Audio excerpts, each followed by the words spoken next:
Hello and welcome to Todd Miller TV. I'm joined here today in the office of Ryan Alexander, who's a prominent local attorney, and I just found out also that Harvard grad.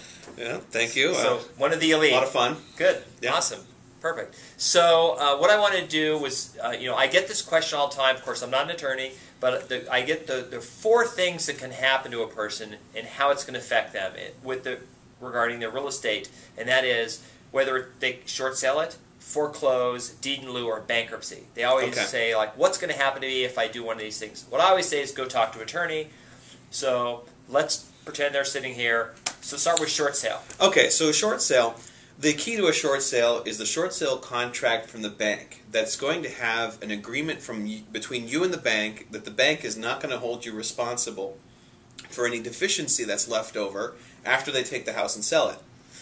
So it's going to be in the contract that they're not going to pursue you for any deficiency and that their loan is going to be completely satisfied by the house sale price that they've agreed to accept. But as you know, it's tricky to get that acceptance approved by the bank afterwards. Right. But that's the key to the short sale, and why I always tell people the first thing you want to try and do is short sell the house. Because it'll have the least effect on your FICO score, although it's still traumatic. I mean, it's still going to affect your FICO score, but it will have the least effect. But as far as your liability, it will take care of the liability afterwards. Good. So the second, and then the second thing I recommend to people is the deed in lieu of foreclosure that you recommended. What that is instead of selling the property for the bank, it's an agreement where you're just going to give the house to the bank and walk away. And again, the deed in lieu of foreclosure paperwork has language in it that says we're not going to pursue any deficiency against you. So it's not a bad resolution.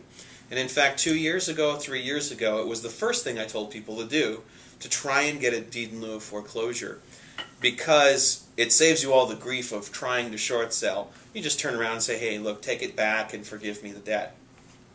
Unfortunately, now that values have gone so far down here in Clark County, banks are not as willing to do that, and we're finding a lot less success lately with offering or requesting a deed in lieu of foreclosure. Most banks then turn around and say, well, try and short sell it first, because we don't want to just take it back.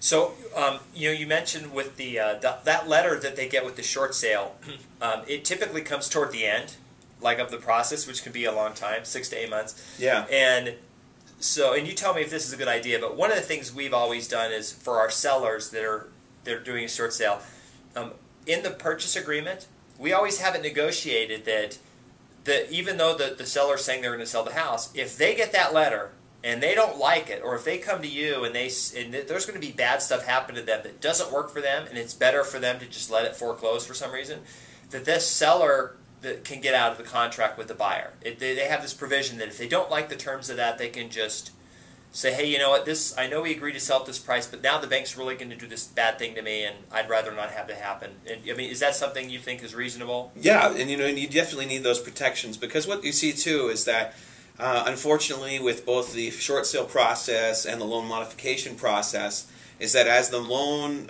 paperwork gets passed around different departments of the bank, or it's being reviewed by a different person, or it's Wednesday rather than Tuesday, they'll turn around and deny the paperwork that they had previously approved. So you need those kind of backups for the buyer in order to manage that, and for the seller, because the seller sometimes is not able to complete the sale because of the bank changing its mind on the short sale agreement.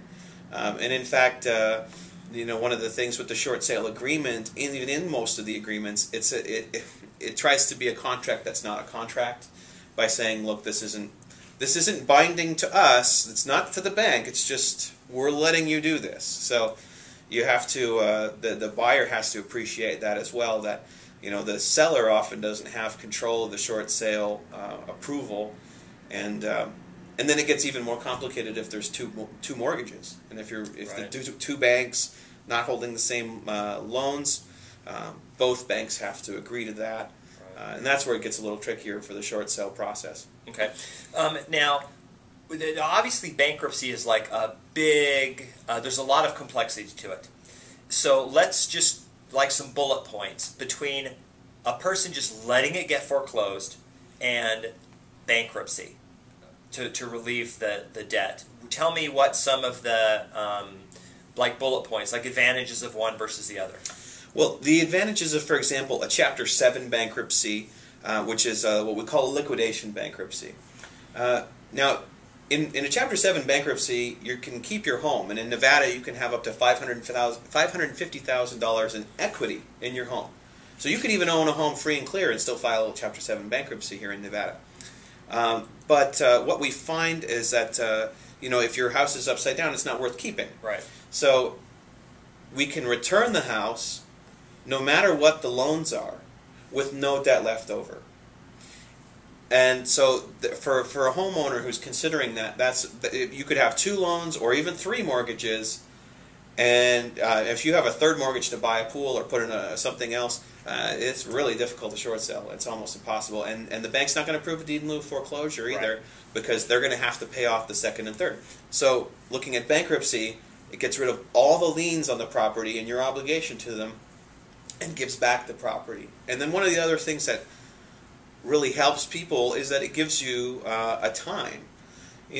Usually 2 months at the very, very minimum if they're being really aggressive, but typically 3 to 6 more months in the property to where you're benefiting from the stay of the bankruptcy court, that your creditor can't evict you or take back the house, and you can save up a deposit for the next house, or wherever you're going to live. You're not going to be buying a house, but wherever you're going to rent. So it gives you that breathing room, and that's the strength of the bankruptcy court, to give you that breathing room and the forgiveness, and you move out, and you can just set that behind you. Is it important that bankruptcy be filed before the foreclosure happens? No, actually, if you want to stay in the property, it's most advantageous. But even if you're still a tenant in the property and it has been taken back by the bank or repossessed through foreclosure, you could still stay in it because they can't evict you. Right. Even if you're a rental tenant, they can't evict you during the bankruptcy unless they do a motion to ask the court. And even if we don't oppose the motion, it's still time-consuming. It takes 2 months or so to get approval from the court and then to continue an eviction. So I usually tell people, let's file before the foreclosure. You have to come and see me at least a week before the foreclosure, although we do file night before, 10 o'clock the night before type of emergency filings to stop a foreclosure. But we prefer to have a couple weeks ahead of time, plan it out, file it.